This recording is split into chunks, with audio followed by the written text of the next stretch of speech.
Hi, welcome to Passion Pill. Today, what I want to talk to you about is something that I think is so important that I cannot stress enough when I'm talking to people and they're telling me about issues that they're having or problems that they're having. And that thing that is number one, most important, my number one recommendation is be patient. Now, you may be thinking, oh, be patient like with other people or like when I'm driving, don't get road rage, or what kind of, I'm talking about patience with yourself, though. That is what I think is the number one most important trait and characteristic that you need to be patient with yourself. When you are, no matter what point you are at in your life, like me, for example, I'm 24 years old and I have had 24 years of living a certain way, 24 years of developing belief systems. And those belief systems that I have subconsciously are making my conscious decisions for me. So I have to be patient with myself as I release these beliefs that come up, as I release this procrastination, this fear, these things that have been instilled in me throughout my whole life, throughout 24 years of my life, need to be kind of dislodged and then swept away. And I have to be patient with myself because sometimes that's an uncomfortable feeling to be bringing up this old stuff and making a decision that it's time to change. So my number one rule is be patient with yourself. Just to kind of give you an idea of my way of doing things in the past as opposed to my new way of doing things now.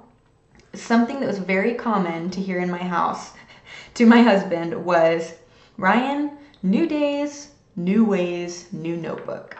Now, I loved that because what that meant was that I was on some kick that meant I needed a new notebook because I loved what that symbolized, right? Just brand new notebook, nice and fresh, no regret attached to it, no failure attached to it, just fresh and clean and new, a new chance, a new start, new days. In fact, I had a whole blog named New Days, New Ways, right?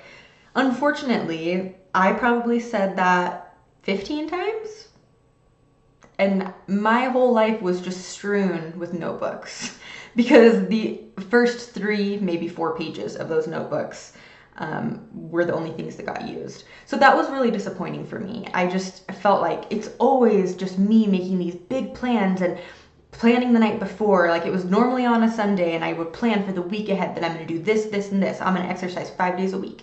I am going to eat healthier. I am going to meditate for an hour a day. And then come Monday at noon, I had already ruined it. I hadn't done what I put on my list I had to do, and so immediately I felt like a failure. And that is something that was a common theme probably starting since I was 15 years old, almost 10 years now. And it was frustrating, and I didn't have patience with myself, and I wasn't patient with myself as I learned new things, as I implemented new things. I was really harsh on myself, and it didn't help me. It just made me feel like crap, and then I do it again, and I do it again, and I do it again. These were these beliefs and this certain way of doing it, but I had to get to a point where I finally realized I was doing the best that I knew how, and that was good enough for that time. I think it's a quote by Maya Angelou, when you know better, you do better. I could have that wrong, but when you know better, you should do better. But when you don't know better at that time, you're doing the best that you know how. So that is my message that I want to leave you with today.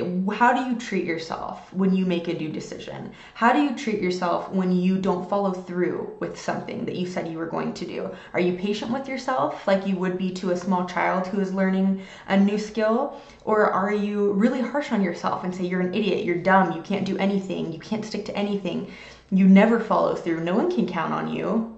That was very, very common self-talk for me. And I know that I'm not the only one. I know that's a common thing for people. So I guess just be patient with yourself. Be more gentle with yourself. You are learning new things. You're making these decisions to try and better your life. You're going to be honored in that decision that you make. You will have help. Have a positive attitude. The people and the things and the circumstances will come into your life to assist you in building the new life that you desire. But you have to take baby steps and you have to be patient with yourself. So I'm happy to say now that I have a notebook that I have had for a while, and it is at least on page 20, and it is now filled with pages on gratitude, on pages for the posts that I want to do on this website, and it is a full notebook. It has so much meaning to me, and it means so much because it's my first notebook where it's stuck, and it's just a totally different experience. And I took an old way of doing things. I learned better, I knew better, I know better, and now I'm doing better. And so it's really exciting. So I encourage you, start a notebook, start a way of writing down what you want. Figure out what is most important to you. Write it down and make little bite-sized attainable goals, something you can do every day, something small, so that you can start moving things forward in your life. And that is my message for today, and I am thankful that you stopped by, and I hope you come back. Thank you.